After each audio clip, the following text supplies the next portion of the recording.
નમસ્કાર, આપ જોઈ રહ્યા છો સ્પાર્ક ટુડે ન્યૂઝ. નવસારીમાં લોકાર્પણ પહેલા જ કરોડોનો ટ્રેક બેસી ગયો. ભ્રષ્ટાચારના આક્ષેપો સામે મેયરે સ્પષ્ટતા કરી છે.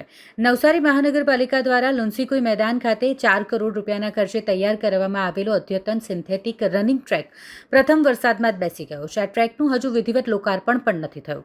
ત્યાં જ તેમાં મોટું ગાબડું પડતા પાલિકાની કામગીરી અને ગુણવત્તા સામે ગંભીર સવાલો ઊભા થયા છે. સ્થાનિકો અને વિપક્ષમાં ભારે આક્રોશ છે. આ સમગ્ર મામલે નવસારીના મેયર અશોક ધોરાજીયાએ પણ પોતાની સ્પષ્ટતા રજૂ કરી છે.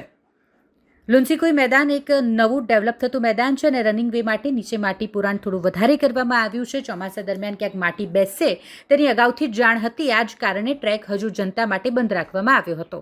હાલ એક સાઈડથી 1.5 ફૂટ જેટલો રનિંગ વે નીચે બેસી ગયો છે, જેને એજન્સી દ્વારા સાંજ સુધીમાં સમથળ અને સરખો કરી દેવામાં આવશે તેવું કહેવામાં આવ્યું છે. આજે હું જ્યાં ઊભી છું નવસારીની લુન્સીકુઈ મેદાનમાં, ત્યાં એક મસ્ત મોટો ભૂવો પડેલો છે.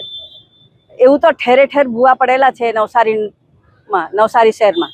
અને આજે સિન્થેટિક ટ્રેક બનાવવામાં આવ્યો તેના પર બી એક સવાલ છે. રમત ગમત કરવા માટે આવે છે, ચાલવાની તો ઘણી બધી જગ્યા તમે ડેવલપ કરી, સરબતિયા તળાવ છે, પેલું બધું બહુ જગ્યા તમે ચાલવા માટે બનાવ્યું. અહીંયા તો ફક્ત રમવા માટે હોવું જોઈએ.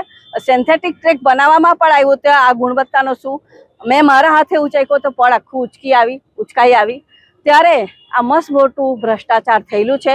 ભાજપ સરકારની જે ડબલ એન્જિન સરકાર છે, તે ફક્ત આખા ગુજરાતમાં, હું આખા ઓલ ઓવર ઇન્ડિયામાં ફક્ત ને ફક્ત ભ્રષ્ટાચારી પાર્ટી તરીકે હવે ઓળખાવામાં આવી રહી, તો નવાઈ નહીં. અને અહીંયા તો મસ્ત મોટું ભ્રષ્ટાચાર થયેલું છે. 4 કરોડનો ખર્ચો ખાલી સિન્થેટિક ટ્રેક બનાવવામાં કરવામાં આવ્યું છે. તે પણ એક ભ્રષ્ટાચારની ગંધ આવી રહેલી છે. તેના માટેના જવાબદારો સામે પગલાં લેવા જોઈએ. તમારા ખિસ્સાના પૈસા નથી, તમારા પરસેવાના પૈસા નથી, આ લોકોના પૈસા છે જે તમે વેડફી રહેલા છે. તેના માટે જવાબ આપવા પડશે ને આપવું પડશે ને આપવું જ પડશે. લુન્સીકુઈ મેદાન એ નવું ડેવલપ થતું મેદાન છે. ત્યાં રનિંગ વે માટે જે ટ્રેક બને છે એમાં માટી પુરાણ થોડું થયું છે ને એટલા માટે જ અમે એને બંધ રાખ્યું છે. કારણ કે અમને ખબર હતી ચોમાસા દરમિયાન ક્યાંક માટી બેસે અને 1.5 ફૂટ જેવું જે રનિંગ વે છે એના પર બેસી ગયું છે એક સાઈડથી ને હમણાં સાંજ સુધીમાં જ્યાં આવી જગ્યા પર બેસી જશે ત્યાં એમને ફરી સરખું કરી દેવામાં આવશે.